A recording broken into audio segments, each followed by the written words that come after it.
하나님이 셈하시는 날이라는 제목으로 하나님 말씀 함께 나누겠습니다. 아담과 하와가 죄를 짓고 에덴 동산에서 쫓겨났습니다. 선악과를 먹었을 때 하나님께서 반드시 죽을 것이다라고 했지만 하나님은 그들의 육신의 생명을 연장해 주셨습니다. 그리고 은혜를 베푸셔서 오늘 말씀해 보니까 자녀도 갖게 하셨습니다. 1절에 여호와로 말미암아 득남하였더라. 여호와로 말미암아, 이 문장이 하나님의 도움으로 이런 뜻입니다. 말미암아가 뭐뭐의 도움으로 이런 의미거든요. 하나님의 도움으로, 하나님의 은혜로 자녀를 얻었다. 이렇게 해서 낳은 아들이 가인과 아벨입니다. 그런데 가인과 아벨을 보면 성경에서 계속해서 비교 대조하여 설명하고 있습니다. 그러니까 우리 인생에는 두 가지 인생길이 있다라는 거예요. 그러니까 사장을 읽을 때에 하나님 우리에게 이렇게 물어보시는 겁니다. 너 가인처럼 살래? 아벨처럼 살래? 가인의 길을 걸어갈래? 아벨의 길을 걸어갈래? 그래서 이 사장에 신학적인 그런 질문과 대답도 있고 우리의 신앙에 필요한 신앙의 대답, 질문 이런 게 굉장히 많이 담겨져 있습니다. 먼저 2절을 보면 가인과 아벨의 직업이 나오죠. 아벨은 양치는 자였고 가인은 농사하는 자였더라. 가인은 농사지었고 아벨은 당시에 목축업을 했습니다. 그리고 세월이 지난 후에 각자가 가진 것으로 제물을 드렸다고 합니다. 한마디로 하나님께 예배드린 것이죠. 가인은 농부니까 땅의 소산물로 드렸고 아벨은 목축을 했으니까 짐승을, 특별히 오늘 말씀해 보니까 새끼양을 하나님께 드렸습니다. 그런데 알다시피 두 사람의 드린 이 예배의 결과가 각각 달랐습니다. 아벨의 제사는 하나님이 받으시고 가인의 제사는 받지 않으셨습니다. 그 이유에 대해서는 전에도 여러 번 말씀드렸는데 전통적인 해석은 아벨은 피해 제사를 드렸고 가인은 그렇지 않았다 이렇게 해석을 합니다. 왜냐하면 아담과 하와가 죄를 짓고 나서 무화과 나뭇잎으로 자신의 부끄러운 부위를 가렸잖아요. 그때 하나님께서 가죽옷을 지어주었습니다. 가죽옷이 되려면 짐승이 죽어야 되고 피를 흘려야 되는 것이죠. 그 가죽옷을 지어주는 그 사건을 통해서 피를 속하기 위해서는 생명이 필요하다. 그것을 이제 보여주시는 거라는 거죠. 그래서 아담과 하와는 하나님께 제사 드릴 때는 반드시 피가 있음을 알았을 것이다. 이렇게 전통적인 해석으로 이것을 이렇게 받아들입니다. 그런데 이 해석을 무시할 수는 없어요. 그런데 무시할 수는 없지만 레위기서의 규정에 보면 가난한 사람들을 위해서 곡물로도 하나님 앞에 제사를 드리게 할 수 있는 그런 규정이 있습니다. 그리고 이 피해 제사의 규정은 출애굽기 이후에 시내산에서부터 그걸 받았거든요. 그러니까 지금 그 출애굽 이전 훨씬 시대잖아요. 그래서 피해 제사가 아벨과 가인의 제사의 차이를 만들었다. 이렇게 말하기에는 좀 뭔가 부족한 부분들이 있습니다.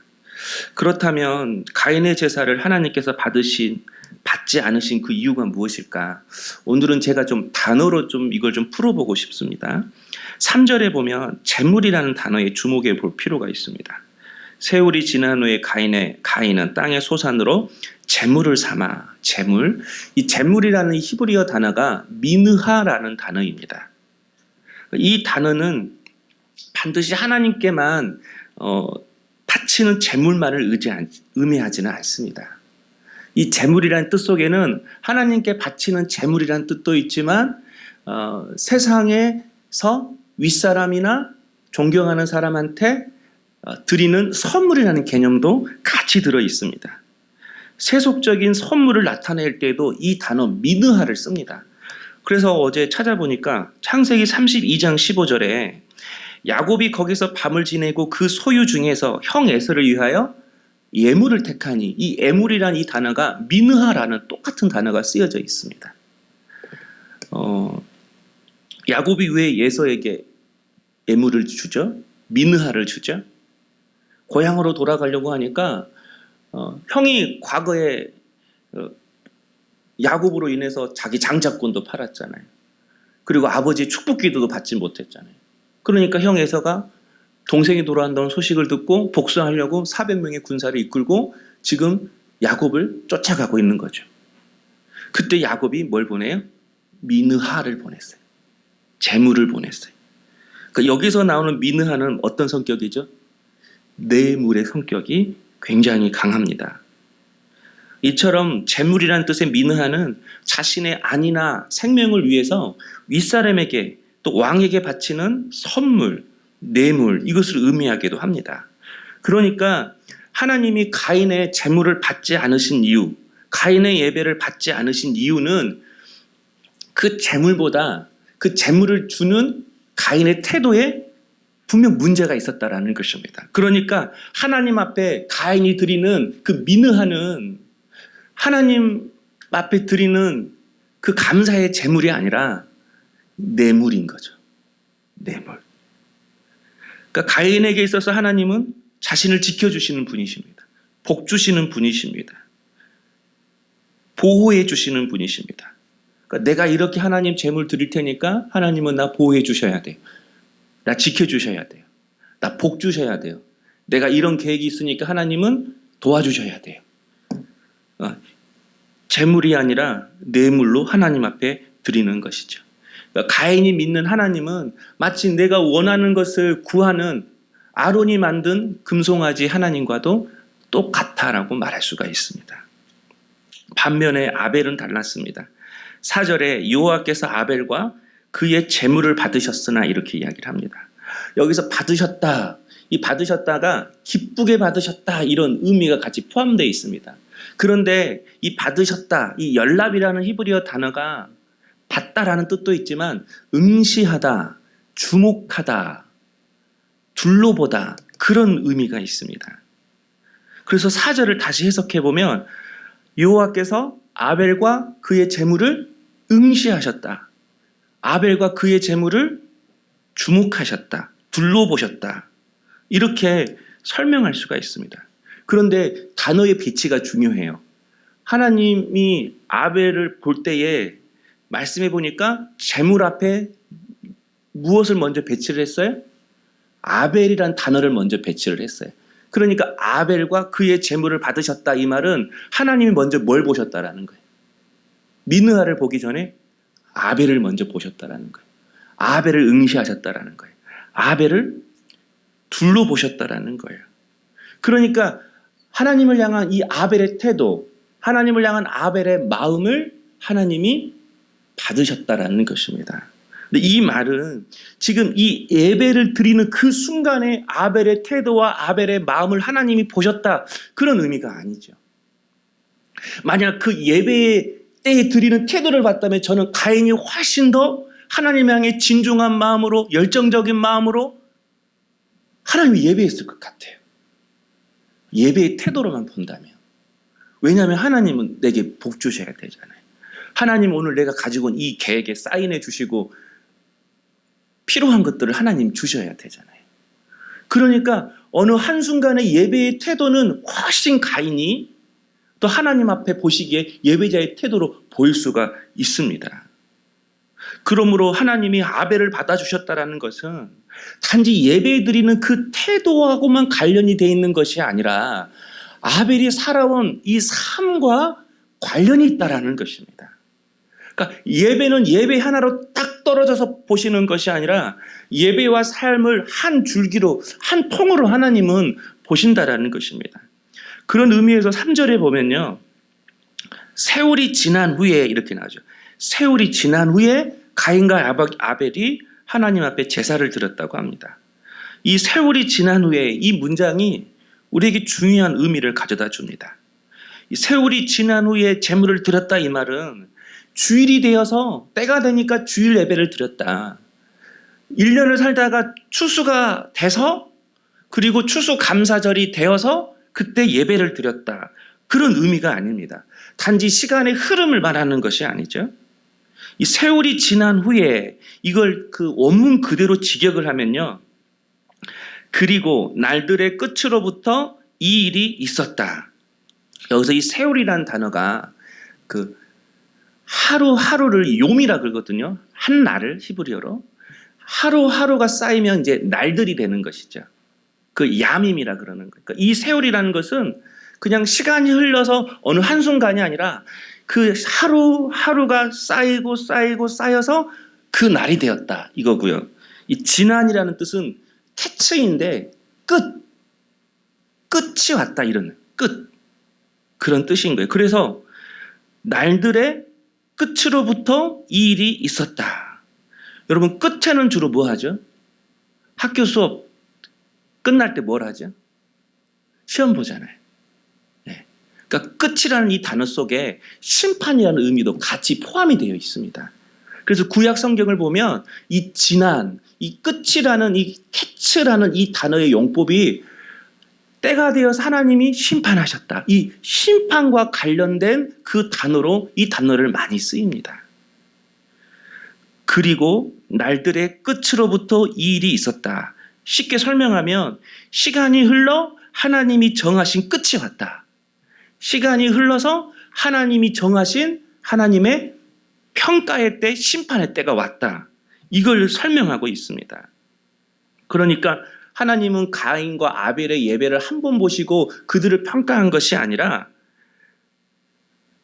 하나님이 셈하신 날이 오기까지 하나님이 이렇게 이들을 평가하시기까지 쭉 그들의 삶을 지켜보고 응시하고 둘러보고 계셨다가 하나님 심중에 정하신 하나님의 때가 되자 그들을 지금 판단하시는 거예요.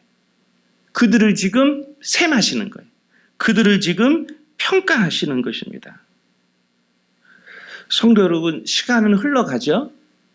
그러나 흘러간다고 시간은 사라지지는 않습니다. 성경에서 말하는 시간은요, 절대 흘러가지만 사라지는 건 아니에요. 그 시간이 흘러가지만 그 시간은 쌓이는 거예요. 하루하루가 쌓여서 세월이 되는 거예요. 하루하루 요음이 되어서 야밈, 날들이 되는 거예요. 그래서 쌓여진 그 날을 보고 하나님이 평가하시는 것이죠. 그러니까 여러분, 세월의 결과가 지금 나의 모습인 것입니다. 그리고 어느 날 하나님이 정하신 때가 되면 우리의 삶을 하나님이 평가하신다라는 거예요. 지나온 우리의 삶을 하나님이 한꺼번에 하나님 때에 셈하여 주신다라는 것입니다. 마치 마태복음 25장에 나오는 이 달란트 비유와도 같습니다. 주인이 타국에 갈 때 자신의 종들을 불러서 자신의 재산의 일부를 각자의 재능대로 그들에게 맡겼습니다. 알다시피 어떤 종에는 금 5달란트, 금 2달란트, 금 1달란트 이렇게 각각 종들에게 맡기고 주인이 타국으로 떠나요. 그런데 마태복음 25장 19절에 이렇게 말씀합니다. 오랜 후에 그 종들의 주인이 돌아와 그들과 결산할세. 이 결산할세. 때가 된 거죠. 끝이 된 거죠. 그들의 삶, 이제까지 살아왔던 그 금 5달란트, 2달란트, 1달란트를 받고 나서 이후에 살았던 그 모든 삶을 주인이 돌아와서 결산한다라는 거예요. 그래서 2배로 자기에게 맡겨진 달란트를 늘린 종들은 칭찬을 받고 더 많은 소유를 주겠다고 주인이 말했습니다. 그리고 1달란트는 그대로 땅에 묻었다가 결국은 주인한테 악하고 게으르다고 하면서 그 1달란트도 빼앗겠다고 말씀하셨습니다. 성도 여러분, 이처럼 하나님이 우리의 삶을 결산하실 때가 있으십니다. 우리의 삶은 어느 순간 셈하실 때가 있습니다. 너 어떻게 살고 있니? 너 어떻게 살아왔니? 여러분, 우리가 나 홀로 사는 것이 아닙니다. 나 혼자 있는 것이 아닙니다. 아무도 나를 알아주지 않고 아무도 나를 봐주지 않는다. 절대 그렇지 않습니다. 하나님이 계속 여러분을 응시하고 있습니다. 여러분의 삶을 둘러보고 계십니다. 여러분의 삶을 주목하고 계십니다. 하루하루 어떻게 사는지 하나님이 보고 계시는 것입니다. 그리고 그렇게 하루하루를 믿음으로 잘 살아가는 그 하나님의 자녀에게 하나님은 정하신 때에 찾아오셔서 여러분이 이제께 믿음으로 살아온 그 쌓여진 그 날들을 하나님이 한꺼번에 결산하실 때가 있다라는 거예요. 그리고 칭찬하시고 5달란트 맡긴 자에게 더 많은 것을 주어서 충성하게 하시는 것처럼 하나님이 그렇게 우리의 삶 가운데 은혜를 주시고 또 다른 길, 더 넓은 길로 우리를 반드시 인도해 주신다라는 사실입니다. 바로 이것이 우리가 믿음으로 하루하루를 살아야 할 이유가 여기 있다고 믿습니다. 우리는 다 하나님이 주신 달란트가 있습니다. 근데 대부분 달란트가 없다고 이야기를 해요. 왜냐하면 다 달란트를 돈이라고만 생각하거든요. 돈이 있어야 할 수 있고 돈이 있어야 주를 위해 하고, 달란트를 건강으로만 생각하거든요. 건강해야만 하고 잘 되는 거, 그거로만 달란트로 생각해요. 로마서 12장을 보면 어느 누구에게나 하나님을 섬길 수 있도록, 또 하나님이 이 땅에서 우리에게 주어진 일들을 감당할 수 있도록 누구에게나 주신 은사가 있다고 이야기를 합니다. 우리가 그것을 발견하고 하루하루 그 은사로 하나님을 섬기고 내 삶 속에서 내게 주어진 삶들을 잘 감당할 때에 하나님은 정하신 때에 오셔서 우리의 삶을 결산해 주시고 셈하여 주실 줄로 믿습니다. 그러므로 저는 우리 성도님들이 하루하루를 믿음으로 잘 사실 수 있기를 주님의 이름으로 축복합니다. 반드시 끝이 옵니다. 하나님이 우리의 삶을, 우리의 세월을 셈하실 때가 옵니다. 그러면 어떻게 하루하루를 잘 살아야 되는 것이죠? 지금 살아계셔서 나와 함께 하시는 하나님을 믿는 것입니다. 주일에 말씀드렸던 것처럼 현존자이신 하나님을 믿는 거예요. 살아계신 하나님이 지금 나와 함께 하심을 믿는다면 여러분, 우리가 어떻게 불의를 저지를 수 있겠습니까? 정말 살아계신 하나님이 지금 내 옆에, 내 삶 가운데 현존하심을 믿는다면 우리가 어떻게 세상 속에서 음란한 행동을 하고 폭언을 하고 불의한 삶을 살 수 있겠습니까? 정말 내 삶 속에서 함께 하시는 그 하나님을 믿는다면 내 삶에 홍해처럼 앞이 가로막혀 있다 할지라도 우리가 어떻게 낙심할 수 있겠습니까? 40년 동안 광야에서 만나를 내리신 그 하나님이 여전히 살아계셔서 지금 나와 함께 하시는 현존자 되시는 하나님이심을 믿는다면 지금 재정적으로 어렵고 힘들다고 해서 우리가 어찌 실망하고 힘들어만 하겠습니까? 골리앗을 무너뜨릴 때에 그 다윗과 함께 하셨던 그 하나님이 지금도 살아계셔서 나와 함께 하심을 내가 정말 믿고 고백한다면 나를 괴롭히는 사람, 나를 힘들게 한 사람이 내 앞에 버티고 있다 할지라도 어떻게 그것이 나로 하여금 실족하게 하고 나로 하여금 무너지게 할 수 있겠습니까?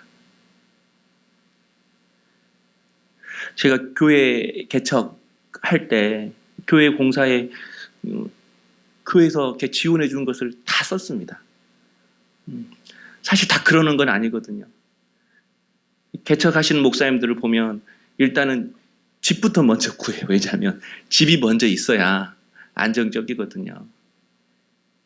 그리고 차부터 먼저 구해요. 혹시라도 또 차가 있어야 또 움직이니까. 근데 받은 그대로 그냥 교회 공사에 다 쓰니까 보니까 집 구할 돈이 없는 거예요. 집 구할 돈이 없는 거예요. 근데 어느 날 공사하는 중에 한 권사님이 찾아오셨어요. 그래서 저한테 헌금을 하셨어요. 1,000만 원을 저한테 주셨는데 3년 전에 제가 설교 시간에 이제 뭐 개척이라는 그런 계획에 대해서 이야기를 했나 봐요. 그 이야기를 듣고 그때부터 그 권사님이 저와 그렇게 가깝지도 않은데 적금을 넣기 시작했대요. 그 마음을 주셔가지고 적금을 주셨어요. 그러니까 나는 지금 이 순간에 응답받고 개척한다고 하지만 이분은 3년 전부터 내가 언제 개척할 줄을 모르겠지만 주신 그 마음의 감동에서 적금을 넣은 거죠. 그런데 그 적금 만기일이 제가 개척교회 공사할 때인 거예요. 그래서 그 적금을 타서 저한테 주신 거거든요. 3년 전에 우연히 한 설교를 듣고 마음이 감동되어서 적금을 넣기 시작했지만 저는 그 3년 전은 제 인생에 있어서 정말 괴롭고 어둡고 캄캄했던 시절이었습니다. 내 앞이 전혀 보이지 않는 그런 인생에 있어서 가장 암담한 시절이었어요. 그런데 하나님은 그때 한 여인을 감동을 주시고 적금을 넣게 하시고 결국은 그것으로 하나님의 교회를 세우게 하셨습니다. 나는 언제 이 계책을 해야 될지 전혀 모르는 상황이었지만 그 하나님은 정확하게 그 여인을 통하여서는 3년 후임을 본인도 몰랐지만 그 적기 만기라고 저 개척하고 맞춰셔가지고 이렇게 하나님이 일을 하시더라고요. 나는 그때 하나님이 죽어 있는 줄로만 알았어요. 하나님은 나를 싫어하시는 줄로만 알았어요. 하나님은 내 일에 대해서는 정말 무관심하시는 분인 줄로만 알았어요. 그러나 그 살아계신 그 하나님은 언제나 함께 하셨고 교회를 세울 때도 함께 하셨고 지금도 여전히 나와 함께 하시는 현존자이신 하나님이심을 믿습니다. 사랑하는 성도 여러분, 하나님은 지금도 여러분의 삶 속에서 일하시고 계십니다. 일하시고 계시기 때문에 여러분 오늘 하루하루도 우리 주님이 너 어떻게 사니? 이렇게 둘러보시는 거예요. 그래서 우리가 하나님을 현존자이신 하나님을 믿는 것이 굉장히 중요합니다. 그런데 우리는 대부분 가인처럼 살아갑니다. 가인은 자신이 드린 예배가 하나님께 받아들이지 않자 5절에 몹시 분하고 안색이 변했다라고 합니다. 일이 뜻대로 되지 않으니까, 계획이 되지 않으니까 화내는 거예요. 안색이 변하는 거예요. 또 가인은 그 화를 동생에게 풀었대요. 들에 나가 동생을 돌로 쳐 죽였습니다. 왜 들에 나가서 죽였을까요? 집에서도 부모 없을 때 죽일 수 있잖아요. 왜요? 들은 아무도 없으니까, 아무도 없으면 하나님은 안 보시는 거라 생각했던 것이죠. 하나님을 믿었지만 가인이 믿는 하나님은 현존자 되시는 하나님, 지금도 살아계셔서 내 옆에 나와 함께 하시는 하나님임을 그는 믿지 않았다라는 거예요. 이 말은 그가 하나님을 만나지 못했다라는 것입니다. 여러분, 종이 호랑이를 보고 무서움을 배울 수 있나요? 절대 못 배우죠. 그러나 진짜 살아있는 호랑이를 맞닥뜨리면 호랑이에 대한 무서움이 무엇인지를 알게 되는 것이죠. 가인은 그런 하나님, 종이 호랑이 같은 하나님이었습니다. 들은 하나님이었습니다. 한마디로 인격적으로 만나지 못한 것이죠. 그래서 죄가 넘어뜨리고 올 때마다 7절에 나오죠. 죄가 너를 원하나. 원하다 이것이 삼키다 그런 뜻이에요. 베드로전서 5장에 보면 대적마귀가 우는 사자처럼 삼키려고 두루 찾아다니나 그런 뜻과 비슷합니다. 죄가 너를 자꾸 삼키려고 한다. 그러니까 너는 그 죄가 삼키려고 할 때마다 그 죄를 다스려라, 이겨라. 그러나 가인은 그러지 못했어요. 왜냐하면 이미 마음속에는 죄를 향한 그 마음이 형성되었기 때문인 것이죠. 자기 욕망대로 살고 싶은 그 마음이 그 안에 있는 것입니다. 정말 살아계신 하나님을 믿는다면 여러분, 그 두려우신 하나님 앞에 어떻게 자기의 욕망을 위해, 자기 이익만을 위해 살아갈 수가 있겠습니까?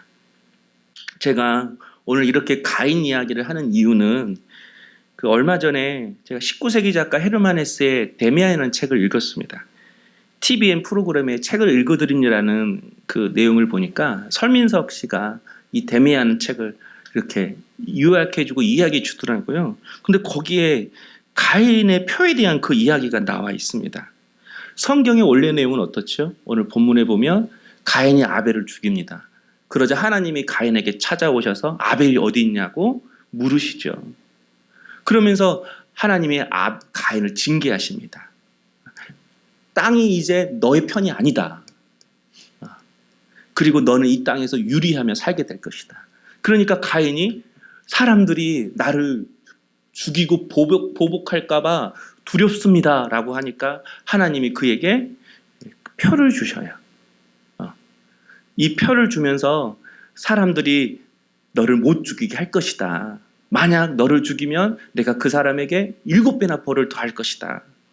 그러니까 이 가인에게 주신 이 하나님 표, 이 시간에 그걸 정확하게 설명할 수는 없지만 그냥 일단 간단하게 설명하면 구원의 표이죠. 용서의 표이죠. 동생을 죽였지만 하나님은 결국은 가인을 용서하신 거죠. 그를 보호해 주신 거죠. 세컨 찬스, 두 번째 기회를 다시 가인에게 주신 거예요. 그래서 그 표 때문에 사람들이 가인을 못 죽인 것이죠. 이렇게 성경은 해석을 하죠. 그런데 이 데미안이라는 책을 보면요, 이 데미안이 그 내용이 나오거든요. 중학생 정도 되는 이 데미안이 같은 동급자 싱클레에게 이 선생님이 이 성경 시간에 가인의 표에 대한 이야기를 해줬는데, 사실 선생님이 이야기하는 성경의 내용과 다른 이야기하고 하면서 가인의 표에 대한 다른 설명을 해줘요. 하나님 성경에 보면 가인에게 주신 표는 뭐 이게 사람이 인식할 수 있는 표일 수도 있고 사람이 봐서 인식할 수 없는 표일 수도 있어요. 그러나 사람들이 봐서 가인은 죽일 수 없어, 보복할 수는 없어, 이런 누구나 다 그런 뚜렷한 인식은 가지고 있었던 것 같아요. 그런데 이 데미안이 말하는 가인의 표는 이 가인에게 있는 이 눈빛이었대요. 이 가인의 눈에는 용감하고 비범하고 지혜로움이 이 눈 속에 담겨져 있다라는 거예요. 그러니까 한마디로 가인은 강하고 능력 있고 지혜로운 사람이었다라는 것입니다. 그래서 그 가인이 가지고 있는 능력과 지혜와 비범함 때문에 사람들이 가인을 무서워했다라는 거예요. 그래서 그를 복수하고 싶지만 그가 무서워서 저 사람한테 가까이 가면 안 돼. 저 사람은 악마야. 그 이마에 악마의 표시가 있어. 이렇게 헛소문을 퍼뜨려서 가인으로 하여금 이렇게 멀리 떨어져서 살았다라는 거예요. 그러니까 가인은 단지 아벨을 죽이는 그런 죄인이 아니라 비범한 능력, 용감하고 절대적인 능력을 가진 사람이었다라는 것입니다. 쉽게 설명하면 이런 내용인 것 같아요. 인간에게는 누구나 비범한 능력, 지혜, 용감함 이런 것이 있다라는 거예요. 그런데 하나님이라는 정통적인 그 신앙의 틀에 갇혀서 그것을 깨어나지 못한다라는 거예요. 너 기도하지 않으면 너 큰일 나. 너 주일에 교회 안 나가면 너 하나님이 징계해. 이렇게 신앙적인 것으로 우리를 옭아매고 있다라는 거예요. 그래서 자기 자신을 깨트리면, 내 자아를 발견하면, 나의 이성의 능력을 믿으면, 내 안에 숨겨진 잠재를 믿으면 우리도 가인처럼 그럼 또 다른 삶을 살 수 있다. 그것을 말해주는 그런 내용인 것입니다. 그러나 여러분, 오늘 여기서 비록 이 헤르만 헤세도 사실은 목회자의 자녀인 것 같아요. 그러나 우리 하나님은 그렇게 우리를 얽아매고 어떤 틀이나 전통적으로 우리를 이렇게 짓누르는 분이 아니십니다. 정말 하나님을 만나면 우리가 그렇게 고백할 수가 없는 거예요. 정말 현존자이신 우리가 하나님을 만나게 되면, 인격적으로 그분을 만나게 되면 만나는 순간 그분과 나의 질적인 차이를 느끼게 됩니다. 먼저는 능력에 있어서 질적인 차이를 느끼는 거예요. 하나님의 위대하신 그 능력을 내가 경험하게 되는 것이죠. 그 순간 하나님 앞에 나는 아무것도 아님을 깨닫게 되는 거예요. 하나님의 위대하신 능력 앞에 나는 티끌처럼 그런 연약하고 부족한 먼지와 같은 존재임을 내가 경험하게 되는 것입니다. 그래서 그때 느끼는 내 마음의 경험이 부복과 떨림이에요. 두려움과 떨림이에요. 위대하신 하나님 앞에 내가 두려움과 떨림을 느낌으로 그 순간 주님 앞에 부복하게 되는 것이죠. 하나님을 만났다고 하면서 그분을 예배할 때, 그분의 말씀을 들을 때, 그분을 찬송하고 기도할 때에 두려움과 떨림의 그런 경험을 가지고 주님 앞에 부복하는 그런 신앙의 경험이 없다면 여러분 한번 묻고 싶습니다. 정말 현존자이신 하나님을 만나셨습니까? 하나님을 인격적으로 또한 만나게 될 때에 하나님 앞에 느끼는 또 다른 차이는 도덕성의 차이를 느끼게 돼요. 우리도 사랑을 하죠. 우리도 의를 베풀죠. 우리도 누군가를 궁일히 여기죠. 그런데 이제까지 그 대상, 그 비교가 사람들이었어요. 저 사람보다는 내가 더 사랑하지. 저 사람보다는 내가 더 의롭지. 저 사람보다는 내가 더 궁유를 베풀지. 그 인생에 하나님이 없을 때는 항상 비교의 기준이 다른 사람이었기 때문에 나는 죄인이라고 생각하지 않아요. 나은 사람이라고 생각을 해요. 그는 하나님의 완전하신 사랑, 하나님의 완전하신 의로움, 하나님의 완전하신 그 궁유함을 경험하게 될 때에 내 사랑은 아무것도 아니고 나의 의는 아무것도 아님을 깨닫게 되는 거예요. 나조차도 하나님의 그 구원의 은혜와 자비 없이는 살아갈 수 없는 죄인임을 깨닫게 되고 하나님 앞에 회개와 주님의 그 자비와 사랑을 구하게 되는 것입니다. 바로 이것이 현존자이신 하나님을 만나게 될 때에 우리에게 주어지는 신앙의 놀라운 경험인 것입니다. 사랑하는 성도 여러분, 오늘 이 시간 우리 현존자이신 이 하나님을 만날 수 있는 그 은혜가 있기를 주님의 이름으로 축원합니다. 또한 우리가 하루하루를 잘 사는 길은 하나님의 상주심을 믿는 것입니다. 하나님은 우리 인생의 중간에 오셔서 우리가 살아온 날을 셈하시고 그래서 우리를 칭찬하시고 또 다른 인생길을 열어주시기도 하지만 여러분, 우리 인생이 끝나는 그날, 우리가 하나님 앞에 서는 그날, 그때는 정말 우리 인생을 셈하여 줘서 영원한 심판과 영원한 상급으로 하나님께서 자신의 뜻을 나타내실 때가 반드시 찾아옵니다. 여러분은 하나님이 상주시이심을 믿으십니까? 가인은 아벨을 죽이고도 하나님의 용서를 받았습니다. 비록 땅에서 유리하게 될 것이라는 하나님의 징계를 받았지만 여러분, 4장 후반부를 보십시오. 가인 잘 삽니다. 성도 짓고 잘 삽니다. 그의 후손들 아주 잘 살아요. 가인의 후손을 통해서 도시 문명이 나왔고 철기 문화가 나왔고 예술이 시작이 되었고 목축업, 집단 생활을 통해서 경제적인 활동을 이루어졌고 굉장히 잘 살아요. 특별히 라멕을 보면요, 19절에 보면 멸할자, 이 라멕이 멸할자 뜻이고 강하다 이런 뜻인데 자신이 가지고 있는 힘으로 사람을 죽였어요. 그리고 일부 다처제에서 처음 나오죠.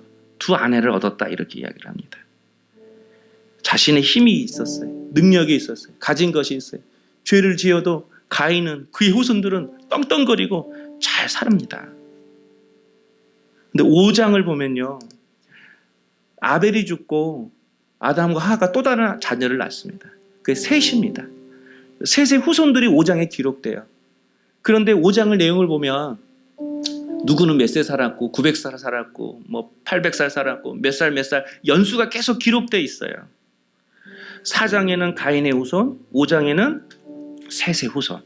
셋의 후손부터 유아를 불렀다라고 이야기를 하죠. 근데 4장, 5장의 차이가 뭔지 아세요? 사람의 눈으로 보기에는 능력의 차이가 나타납니다. 가인의 후손은 가인이 했던 행적에 대해서 나오지만, 그들의 삶의 놀라운 열매 결과에 대해서 나오지만, 5장에 나오는 셋의 후손들은 그냥 얼마 살았다 이것만 나와요. 근데 4장을 보면요, 가인의 후손들은 그들이 얼마 살았다 이게 연수가 나오지 않아요. 5장은 그들이 얼마 살았다 연수가 나오고요. 그러니까 여러분, 아무리 내가 이 땅에서 많은 걸 쌓고 많은 걸 행하고 많은 걸 가졌다 할지라도 그 시간들은 하나님 앞에 무의미한 시간이라는 거예요. 비록 내게 가진 것이 없고 연약하고 부족하다 할지라도 하루하루 살아가는 그 하루를 하나님은 의미 있게 보시고 영원한 시간으로 보시는 것입니다. 아벨은 형에게 죽임을 당했어요. 그런데 여러분 10절에 보면 뭐라고 이야기하죠? 내 아우의 핏소리가 땅에서부터 내게 호소하느니라. 아벨은 죽었는데 그 소리는 계속해서 하나님께 들린대요. 히브리서 11장 4절에는 믿음의 사람 아벨에 이렇게 이야기합니다. 그가 죽었으나 그 믿음으로써 지금도 말하느니라. 죽었으나 지금도 아벨은 말하고 있대요. 지금도 말하고 있대요. 이게 뭐예요? 아벨은 지금도 하나님 앞에 영원한 삶을 살고 있다라는 거예요. 하루를 살아도 영원한 상급을 바라보며 사는 것이, 그것이 영원한 삶인 줄로 믿습니다. 사도 바울이 세상에서 받는 칭찬과 명예와 직분을 뒤로하고 그에게 호흡 하나가 남았다면 그 호흡 하나까지도 복음을 전하기 위해서 로마로 들어갑니다. 그리고 그곳에서 복음을 전하고 순교합니다. 여러분, 왜 사도 바울이 그런 삶을 살았을까요? 하나님 앞에 설날 하나님이 우리 인생을 셈하심을 믿었기 때문입니다. 내 인생을 셈하시고 하나님이 주시는 영원한 상급을 바울이 믿었기에 그가 그렇게 마지막 남은 호흡까지도 주님을 전하는 삶으로 온전히 바쳤던 것입니다. 베드로 또한 로마에서 순교했다고 합니다.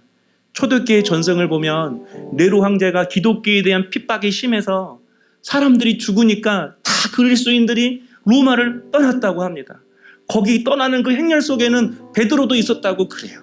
그런데 베드로가 그 로마를 무서워서 떠나고 나가는 그 순간에 다시 로마로 들어가는 한 사람을 봤는데 그분이 주님이었다고 합니다. 그때 베드로가 물어봤대요. 주님 어디로 가십니까? 이게 그 유명한 쿼바디스. 주님 어디로 가십니까? 그때 주님께서 내가 십자가지로 다시 로마에 들어간다. 그 음성을 듣고 로마로 떠나려고 했던 그 베드로가 그도 다시 로마로 돌아가서 십자가에 거꾸로 매달라 순교하게 되었습니다. 그래서 베드로전서 5장 4절에 그리하면 목자장이 나타나실 때에 시들지 아니하는 영광의 간을 얻으리라. 우리 인생의 시간이 끝나는 그날 하나님 우리 인생을 셈하시고 셈하시는 그때에 베드로는 자신에게 영원한 왕관 주실 것을 믿었습니다. 사랑하는 성도 여러분, 우리는 작은 일을 해도 이 땅에 상급을 구합니다. 무슨 일을 해도 내가 이렇게 했으니까 주님이 주신 상을 구합니다. 세상의 보상을 구하는 거죠. 그러나 세상의 보상을 구하면 구할수록 우리는 하나님과 더 멀어지고 하나님 앞에 더 서운한 마음만 들 뿐입니다. 셈하시는 하나님, 상 주시는 하나님을 믿고 세상의 소용돌이 속에서 흔들리지 않고 하나님과 온전한 관계를 통하여서 진리의 빛을 발하는 우리 사랑하는 성도님 될 수 있기를 주의 이름으로 축복합니다. 가인의 후손들 부러워하지 마십시다. 세상의 보상을 받으며 살아가는 사람들을 부러워하지 마십시다. 셈하시는 분은 하나님이십니다. 상 주시는 분은 하나님이십니다. 오늘 그 하나님 앞에 내가 겸손히 서서 오늘 이 시간 나의 삶 가운데 현존자 되시는 우리 하나님을 만나게 되는 귀한 은혜가 있기를 주님의 이름으로 축복합니다.